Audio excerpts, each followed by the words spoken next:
Breaking news here at the Kansas City Chiefs Report. The Chiefs are re-signing wide receiver JuJu Smith-Schuster to a one-year deal. Tyler Jones here with you. Thanks for joining us as we react to this news coming in just a few moments ago. The Chiefs receiving corps starting to fill up a little bit as JuJu makes his return after joining the Chiefs after being released by the New England Patriots before the start of last season. We saw JuJu last year have about 18 catches, over 200 yards, and 2 touchdowns. His best game was against the New Orleans Saints, where he went off for over 100 yards receiving. He did have a costly fumble in that game, however. And JuJu had interest from other teams, but ultimately decided to come back to Kansas City as he's enjoyed being a part of this Chiefs team, playing alongside Patrick Mahomes, being in Andy Reid's system, and there wasn't anywhere else he wanted to be at the end of the day, coming back to the Kansas City Chiefs. And now you look at this Chiefs receiving corps for 2025. We expect more changes along the way, but you already have in the mix Xavier Worthy coming off a solid rookie campaign, along with Rashee Rice coming back from injury as well. And Rashee Rice looked really good prior to that injury. And then, of course, Hollywood Brown was re-signed as well. So there's at least 4 receivers there, and there could be potential more help along the way, especially with the draft coming up, as the Chiefs are expected to make an aggressive push at the wide receiver position. What's your one-word reaction to JuJu Smith-Schuster re-signing with the Kansas City Chiefs? Give me your one word. I'll give you my one word in a moment. Want to hear from you guys first. Weigh in and let us know. Folks, this is why you subscribe to the Kansas City Chiefs Report. I'm traveling, I'm on the road, but the news doesn't stop for me.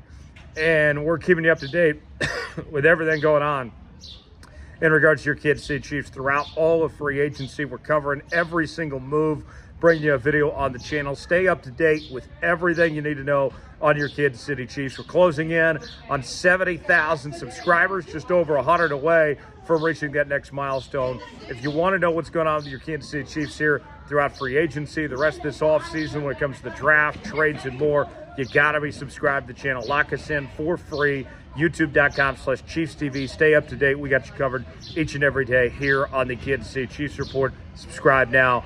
Tell a friend. Make sure they're all subscribed. You'll be glad you did.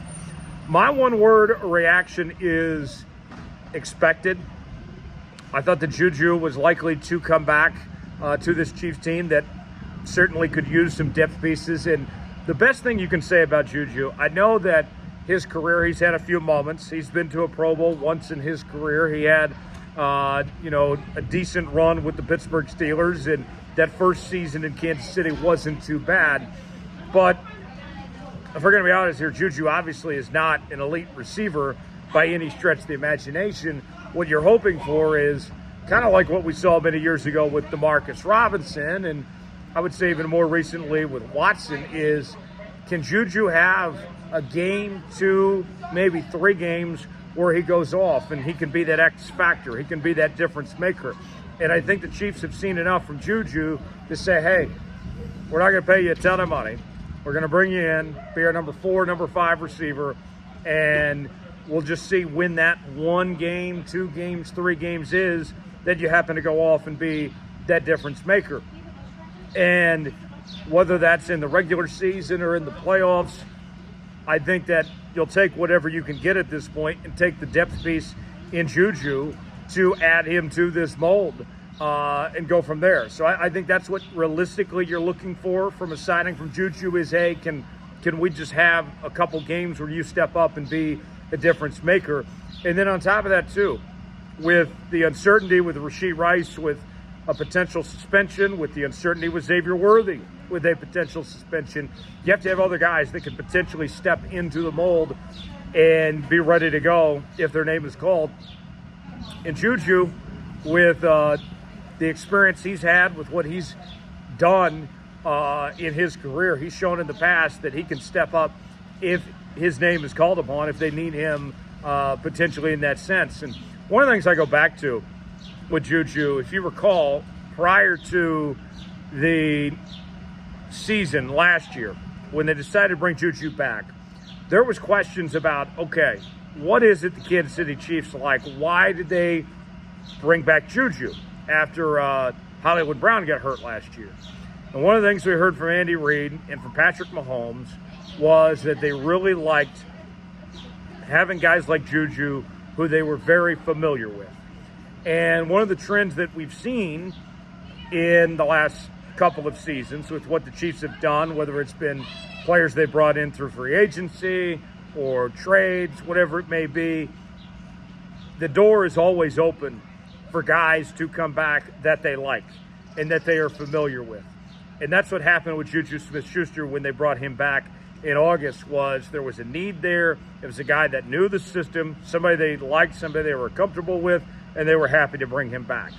And I think we saw the same thing happen with Kareem Hunt when he was brought back, and obviously he just got re-signed yesterday as well, that there's a familiarity level there. And I think that's important. Helps out with team chemistry, camaraderie, and everybody being on the same page. And if I look at it this way, if Patrick Mahomes and if Andy Reid want you there, then that's a pretty good sign.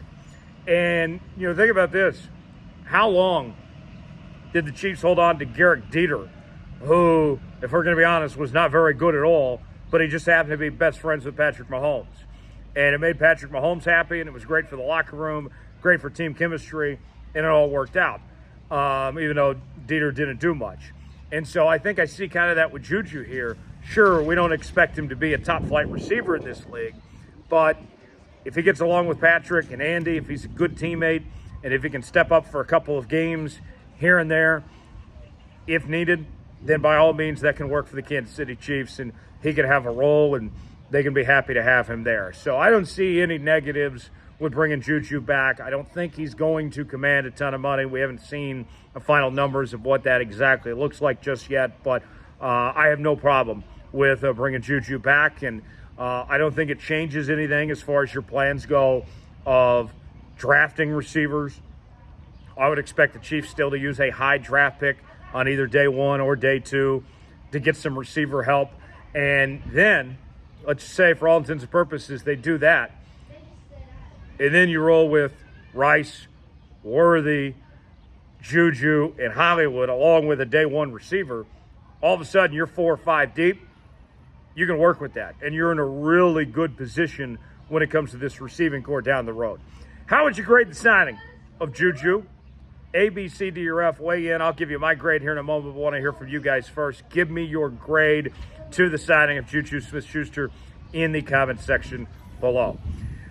My grade on JuJu here, I'm going to go solid B here. This doesn't move heaven and earth, but there's hardly anything not to like about this. It's something that's not going to cost you much. It's a decent depth piece, and it's a guy that's well-liked and well-respected that Andy and Patrick want to have around. So I'm not going to give it an A because this isn't going to, move mountains bringing JuJu in, but it isn't going to hurt you having JuJu on your team on that front. So I think a B is a fair grade for this move of bringing JuJu back to this Kansas City Chiefs team, and we'll see. Hopefully, if they need him, that he can step up and be ready to go. He is a bit older now, so that's something to keep in mind there. He has dealt with some injuries, too. He was banged up a decent amount last year, so that'll be something to monitor there of how much you have JuJu available. But if he's out there, if they have his name called upon, hopefully he steps up and he's ready and makes the most of his opportunity, because this is a good thing going. And I think that's one thing JuJu's aware of, that, hey, I could go play for other teams. I could probably make more money for some other teams that are out there.